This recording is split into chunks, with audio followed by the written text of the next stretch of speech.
Hey guys, welcome back to my channel. In today's video, I am super excited to show you how to update your main menu bar inside of Shopify. So let's dive right in. So when you log into your Shopify admin, this is my demo store. So it's looking a little crazy with a lot of like alerts, but you will be inside of your main Shopify admin.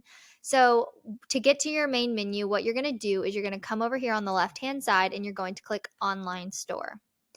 And when you click on online store, you're then going to click this little button that says navigation. So I'm going to click on navigation. And like I said, this is a demo store. So depending upon what your store looks like, this section right here might be a little different. But you're still going to have this main menu button. So what I want you to do now is click on main menu.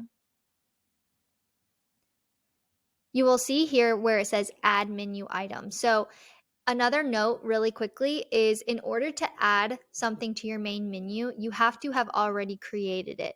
So for example, if you want to add a collection to your main menu, make sure that the collection you want to add has already been created.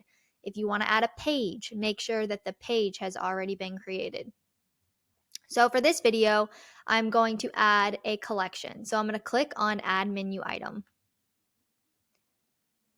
And then I'm going to come over here and under link, I am going to click link and I'm going to click collection. And for the sake of this video, I want to add the consultations collection to my main menu. So I'm going to click consultations. And you'll notice that by default, it just named it whatever the link is. So if you wanted to change the name, you could, but I'm just going to leave it because I want it to say consultations. And then down here where it says filter, I would suggest just leaving this blank because if you put filters in there, then it kind of messes with the main menu bar and it kind of like, it doesn't let people go to the page that you want them to go to. So I would just leave this blank. So now I'm going to go down here and I'm going to click add. It's a big green button. Click add, click save. And there you have it. That is how you add something to your main menu bar.